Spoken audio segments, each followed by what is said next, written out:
ನಡೆಸುವ ಉದ್ದೇಶ ಏನು ಆಳಂದದಲ್ಲಿ ವೋಟ್ ಚೋರಿ ಪ್ರಕರಣದಲ್ಲಿ ರಾಹುಲ್ ಗಾಂಧಿ ಅವರು ದೆಹಲಿಯಲ್ಲಿ ಮಾಧ್ಯಮದ ಜೊತೆಗೆ ಎಲ್ಲ ವಿವರಗಳನ್ನು ಕೊಟ್ಟಿದ್ದಾರೆ. ಈ ಮಧ್ಯ 227 ಜನ ಬುದ್ಧಿಜೀವಿಗಳು, ನಿವೃತ್ತ ನ್ಯಾಯಮೂರ್ತಿಗಳು ಒಂದು ಕಾಗದ ಬರೆದಿದ್ದಾರೆ ರಾಹುಲ್ ಗಾಂಧಿ ಅವರು.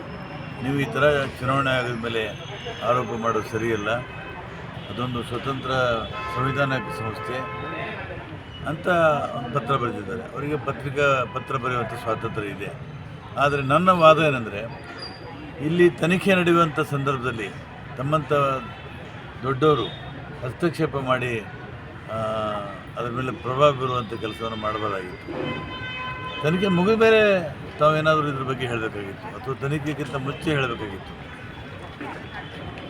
ಈಗ 227 ಜನ ರಾಹುಲ್ ಗಾಂಧಿಗೆ ಪತ್ರ ಬರೆದಿದ್ದಾರೆ.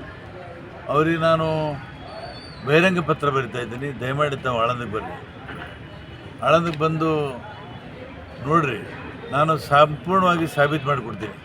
ಆಳಂದಲ್ಲಿ ವೋಟ್ ಚೋರಿ ಪ್ರಕರಣ ಯಾವ ಥರ ನಡೆದಿತ್ತು. ಮತ್ತು ಈ ಆರೋಪ ನನ್ನ ಕಡೆಯಿಂದ ಆಗಿಲ್ಲ, ಕಂಪ್ಲೇಂಟು ಚುನಾವಣಾಧಿಕಾರಿ ಕಂಪ್ಲೇಂಟ್ ಕೊಟ್ಟ ಮೇಲೆ FIR ಆಗಿದೆ.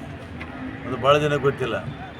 ನನ್ನ ಕಂಪ್ಲೇಂಟ್ ಮೇಲೆ ವೆರಿಫೈ ಮಾಡಿದ್ರು, ಅವರಿಗೆ ಇದರಲ್ಲಿ ಎಲ್ಲ ಫೋರ್ಜರಿ ಇದೆ ಅಂತ ಗೊತ್ತಾದ ಮೇಲೆ ಅವಾಗ FIR ಆಗಿದೆ. ಸೊ 227 ಜನ ಎಲ್ಲ ಗೌರವಾನ್ವಿತರಿಗೆ ನಾನು ಆಮಂತ್ರಣ ಕೊಡ್ತಾ ಇದ್ದೀನಿ. ಆಳಂದಕ್ಕೆ ಬರ್ರಿ, ನಾನು ಸಾಬೀತು ಮಾಡಿ ತೋರಿಸ್ತೀನಿ.